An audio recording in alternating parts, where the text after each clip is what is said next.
Welcome everybody to 12 quick random comic book story reviews, where I blindly pick a bunch of comic books off one of my shelves. I'll say a few sentences about them with very little spoilers, and then I'll give them a grade. So let's get started with this episode.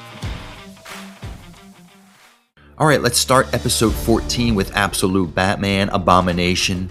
I'm usually not a fan of heavy monster elements in Batman stories, Batman vs. the Monster Men by Matt Wagner being an exception. I tend to prefer the grounded, detective-driven street-level side of Gotham. That being said, this story handles the concept well. Bane is intimidating, he's terrifying here, breaking Bruce in a whole fresh new way, which is a relief because the classic backbreaking angle has been overdone way too much. Bruce's childhood friends are beginning to take shape in this continuity, and it's a compelling development. Alfred once again is great. Waylon Jones' storyline really hit for me, and Catwoman plays a fantastic role. Like Volume 1, this is fun, super cool, and it's a bit over the top, but I'm all in, sticking with this ride. B. Alright, let's head to The Flash, Rogue's Revolution. Now this misses the mark almost on every level. It plays everything painfully safe, resulting in a bland, risk-free story that feels more like a watered-down introduction to comics for young readers than an engaging Flash tale. Characters like Mirror Master and Captain Cold are usually incredible, yet all their personality, their charm, their menace are just stripped away here. Writer Francis Manapul attempts to shake things up by giving the rogues actual powers instead of relying on gadgets. But the change adds little to the story's impact and actually makes the rogues worse. Now the rogues come across as generic, mindless thugs, while several side characters are saddled with uninteresting subplots that only slow the book down further. F. Alright, up next is Daredevil Yellow. The concept of this book is exceptional. It's a love letter from Matt to his deceased lover, Karen Page. Now, this story has emotion to it, though not too much. Matt's grieving, but it's not saturated with sadness. It's lighthearted. It's a look back to a simpler, more innocent time. It's the opposite of Born Again, really. A lot of the time, it's actually too lighthearted for my liking. It's too campy, especially the Electro scene, where I was losing interest. But the last 25% grows pretty good when the dynamic shifts and Karen gets between Matt and Foggy, and also the Purple Man arrives. He really spices things up greatly. I always love the Purple Man. Now, this is far from my favorite Jeff Loeb and Tim Sale collaboration, but it's okay. C. Alright, we have a G.I. Joe comic to look at. When I was growing up, G.I. Joe was my number one toy line. It was my number one show. And this book is Special Missions Volume 1. It's by writer Larry Hama, and it presents a grittier, more realistic, and more violent take on the G.I. Joe universe. The series is packed with military terminology, jargon, world history, and geopolitical themes. And interestingly, Cobra isn't always the enemy. And for a comic tied to a toy line, it explores surprisingly complex moral dilemmas.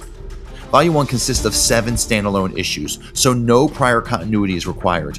One of the strongest aspects is Larry Hama's willingness to let characters die, giving the stories real stakes, and he often wraps up each issue with clever, satisfying conclusions. His deep knowledge of military equipment and weaponry also stands out. Overall, I enjoyed myself, though I don't always love one-issue stories. B-. Alright, let's go ahead and talk about Infinity Wars. This is an absolute skip. If you never read it, don't go anywhere near this book. I have the complete collection, and I'll never read a single page ever again. It's a Marvel event that is forgotten, adds no value to Marvel's cosmic history, and was just created to bring the comics closer to the MCU. The first issue of this event, which is by far the best, it solves the mystery, the villain is killed, and the main character, Gamora, her objective is completed. So what happens after issue number 1? Absolutely nothing. Writer Jerry Dugan drives the plot off a cliff with no destination in mind or explanation. He relies on the warped universe, character swapping styles, to hold people's attention, and even handles that badly. Artist Mike Diagato attempts to save the day here with his strong illustrations, even if the coloring is a little too dark. But Mike really did a great job here, but there's no saving this mess. F-. Alright, we gotta talk about Hawkeye Freefall. I didn't like Matt Fraction's Hawkeye that much because he's portrayed as overly incompetent. At one point, Clint is just sitting around waiting for Captain America to call, which feels pretty pathetic, considering everything that they've been through together. It comes off like he's desperate for Cap's approval, and that just feels off to me, a bit insulting. Let's talk about this book. This is a 6-issue story by Matt Rosenberg, and it continues that idea, though not nearly as heavily.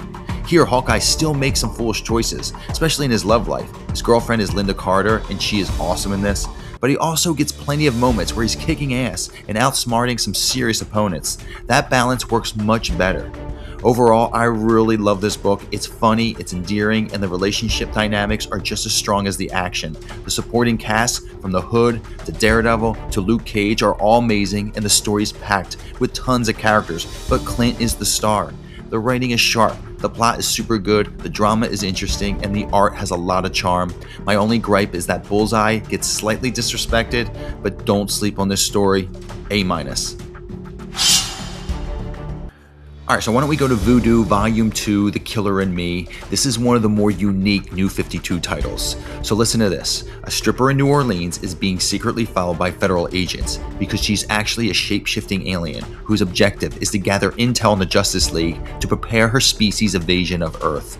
That is a captivating plot, and Volume 1 is okay, but this volume takes that away and it's sad. It takes that interesting concept and crushes it and brings back a predictable clone story. I can't stand it when you take a solid idea, reverse course just to go the safe route. F+. Alright, why don't we go to Jonah Hex, A Face Full of Violence. This collects 6 standalone stories and it is a ball. Only one of the stories I didn't find that great, but the others are strong and well crafted. Really skillful work by writer Jimmy Palmiotti and artist Justin Gray. They really have a knack for constructing interesting Wild West tales. What impressed me the most is how fresh and inventive these stories feel. With countless Western movies, television shows, and comics already in existence, you would think every possible frontier tale has been told, yet this collection continually finds new angles and surprising situations that keep each story interesting. Though I wish the stories were longer, Jonah Hex is an incredible character, and this book shows it. B. Alright, let's jump to Future State, Batman, Superman. There are some standout stories in the Future State lineup, like Dark Detective, but this one feels like pure filler at its worst. The plot comes across as recycled material from better, earlier stories. It's uninspired, dull, and ultimately a waste of time.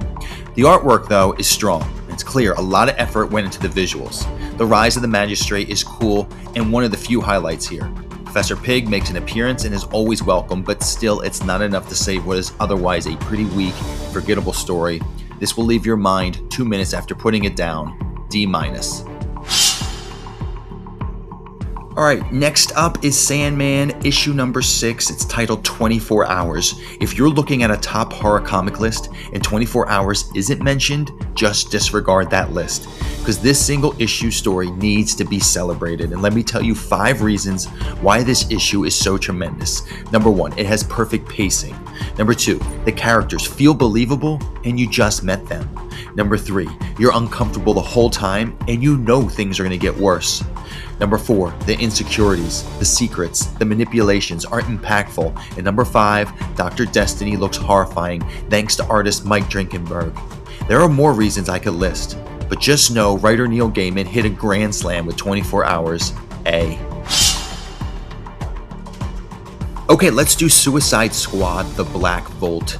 This is not a good book, but it's not the train wreck that I was expecting either. The humor falls flat despite its constant attempts to be funny, and most of the characters feel underdeveloped, with only Amanda Walker and Rick Flag receiving any meaningful attention. It also leans far too heavily into the 2016 movie influence, rather than embracing the rich history of the comics. The plot itself is also extremely thin, but I never felt like putting it down. There's a certain charm to the book that kept me turning the pages, likely because it moves at a brisk pace and delivers plenty of action. I also enjoyed the central threat, which is so far beyond the squad's capabilities that it creates an interesting sense of danger. Ironically, that aspect ended up being the most engaging part of the story for me. D+.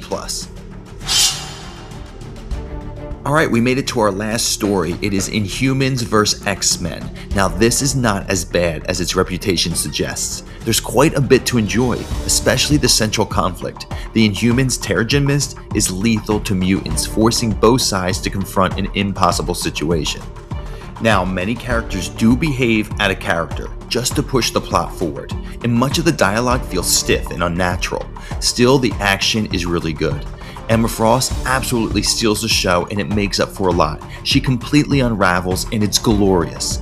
The X-Men scheming and the strategic maneuvering are also a highlight. Those scenes are done great.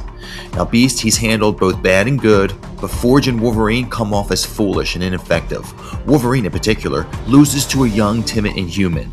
If the goal is to portray Wolverine as the toughest guy in the room, writers need to stop having him lose to everyone he faces. Do you think that's what readers want? A story where Wolverine gets shown up by a nobody?